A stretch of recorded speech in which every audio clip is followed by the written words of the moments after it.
और आज हम लोग के बीच में वो नहीं है। इससे देश में पूरा जो दलित शोषित पिछड़ा अकलियत के जो लोग हैं उनको बहुत, उनके मृत्यु के बाद उनको काफी कष्ट हुआ, बहुत मर्माहित है, बहुत दुख है। दुख ही नहीं है, बहुत दुख है।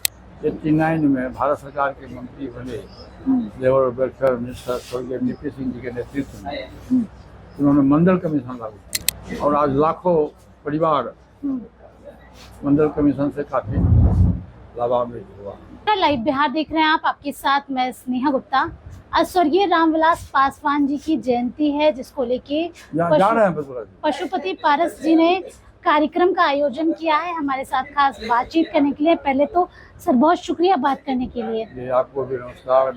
इस कार्यक्रम में आने के लिए मैं आपको अपनी ओर से, अपने पार्टी की ओर से बधाई देता हूँ। सबसे पहले आज अपने भाई को आप कैसे याद कर रहे हैं? देखिए, 79 वर्ष पूर्व आज के दिन, आज के तारीख जो अंग्रेजी तारीख है 5 जुलाई 79 वर्ष पूर्व उनका खगड़िया जिला के सुदूर गांव सहरबंदी हम लोग का घर है, वहाँ उनका जन्म हुआ था। हम लोग 3 भाई थे। हमारे पिताजी छोटे मोटे किसान थे और कबीर पंथ के समर्थक थे और उन्होंने हमारे तीनों भाई की पढ़ाई लिखाई की। छोटे मोटे किसान होने के बावजूद भी उनकी इच्छा थी उन तीनों बेटा को पढ़ा लिखा करके देश के मानचित्र पर ले जाए और उनकी इच्छा साकार हो गई, सपना साकार हुआ।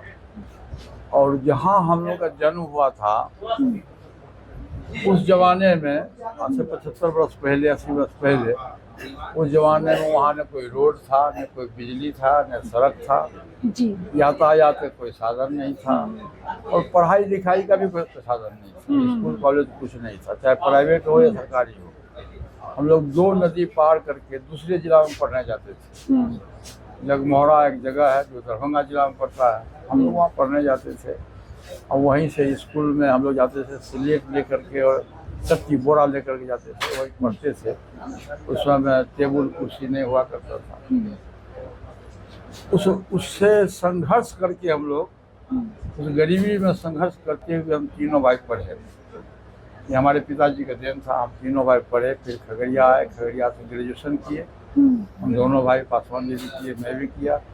फिर पटना यूनिवर्सिटी में एडमिशन हुआ और वहीं से पासवान जी स्टूडेंट लाइफ से ही शोषित दलित पिछड़ों की बात करते थे और क्रांतिकारी स्वभाव के थे बचपन से ही। और जहाँ कभी जैसे पटना में हॉस्टल था, कदम कुआं में हॉस्टल था, तो हॉस्टल के में थे और वो हॉस्टल में परफेक्ट हुई थी। तो पहली बार जब 69 में बिहार का चुनाव हुआ तो संयुक्त सोशलिस्ट पार्टी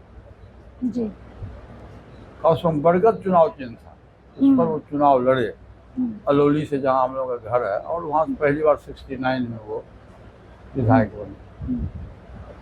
और वहाँ का जो जमींदार था, भोला सिंह नाम था जमींदार का, वहाँ एक भूमि हड़पो आंदोलन संयुक्त सोशलिस्ट पार्टी की तरफ से चला था। उस भूमि हड़पो आंदोलन में ये लोग गरीब को जमीन दिलाने के चक्कर में वहाँ लड़ाई शुरू हो गई, मारपीट हो गया, खून खराबा हो गया, गोली चल गई और उसमें इन लोगों को निम्न अभियुक्त बनाया गया। मैं बहुत पुरानी बात कर रहा हूँ।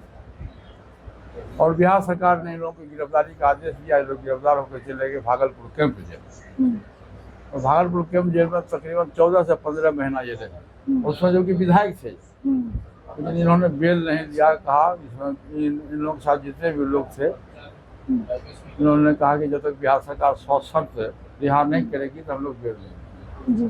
14-15 महीना के बाद इन लोगों को रिहा किया गया। फिर देश में इमरजेंसी लागू हो गया। फिर 77 में जयप्रकाश नारायण जी के नेतृत्व में चुनाव लड़ा गया और पासवान जी पहली बार लोकसभा का सदस्य हुए और पहली बार Guinness book of the world में उनका नाम भी दर्ज। और 11 बार, जहाँ तक मुझको स्मरण है, 11 बार वो राज्यसभा और लोकसभा के सदस्य रहे। 9 बार हाजीपुर से लोकसभा के सदस्य रहे और 2 बार राज्यसभा के सदस्य रहे और 1 बार विधानसभा के सदस्य रहे।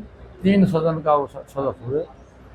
फिर वो पार्लियामेंट हाउस में गए और वहाँ से उस जमाने में गरीबों पर बड़ी अत्याचार हुआ करता था और ख़ास करके जो दलित समाज के लोग थे वहाँ छुआछूत की भावना अधिक थी और ख़ास करके दक्षिण भारत में छुआछूत की भावना अधिक थी, तो उससे वो काफ़ी पीड़ित थे। उसके खिलाफ में उन्होंने 1983 में दलित सेना का गठन किया। दलित सेना एक सामाजिक संगठन है, उसके राष्ट्रीय अध्यक्ष अभी मैं हूँ। तो उसमें सामाजिक संगठन में उनका था कि जो कहीं भी दलित पर अत्याचार होगा, बलात्कार होगा, लूट होगा, हत्या होगा, हम सड़क से लेकर संसद तक उसका हम विरोध करेंगे। उन्होंने किया भी और इतना अधिक संघर्ष किया समाज के लिए कि हमारे समाज के जो लोग हैं उनको सेकंड अम्बेडकर की उपाधि। और जब पहली बार वो 89 में भारत सरकार के मंत्री बने, लेबर और वेलफेयर मिनिस्टर स्वर्गीय वीपी सिंह जी के नेतृत्व में, उन्होंने मंडल कमीशन लागू किया। और आज लाखों परिवार मंडल कमीशन से काफ़ी लाभान्वित हुआ। दूसरा उन्होंने काम किया कि बाबा साहब भीमराव अम्बेडकर के मूर्ति का पार्लियामेंट हाउस में मूर्ति लगवाया उन्होंने। तीसरा उन्होंने अपने जीवन काल में किया, 14 अप्रैल को बाबा साहब भीमराव अम्बेडकर के जन्मदिन पर छुट्टी घोषित करवाया। और जो सबसे प्रमुख काम है, जो इम्पोर्टेंट काम है, उन्होंने मरणोपरांत बाबा साहब भीमराव अम्बेडकर को भारत रत्न की उपाधि से सम्मानित किया। 6 प्रधानमंत्रियों के बीच में काम करने का मौका मिला। रेलवे जैसे अहम विभाग, स्टील विभाग, लेबर एंड वेलफेयर डिपार्टमेंट और कई विभाग, खाद्य आपूर्ति विभाग हुआ, आपके कोयला मंत्रालय, सभी विभाग को उन्होंने बहुत ईमानदारी से, बहुत ही निष्ठापूर्वक उन्होंने काम किया और देश के मानचित्र पर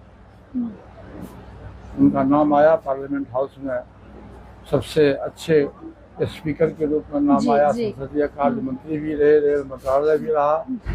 और आज हम लोग के बीच में वो नहीं है। इससे देश में पूरा जो दलित, शोषित, पिछड़ा, अकलियत के जो लोग हैं उनको बहुत, उनके मृत्यु के बाद उनको काफ़ी कष्ट हुआ, बहुत मर्माहित है।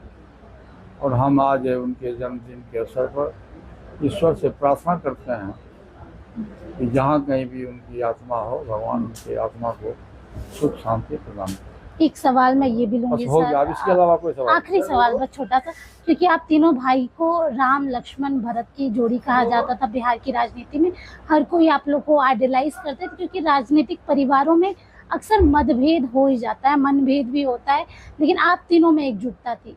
उनके जाने के बाद पार्टी 2 गुटों में बट गई। इसकी कसक आपके मन में है? दुख है इस बात का?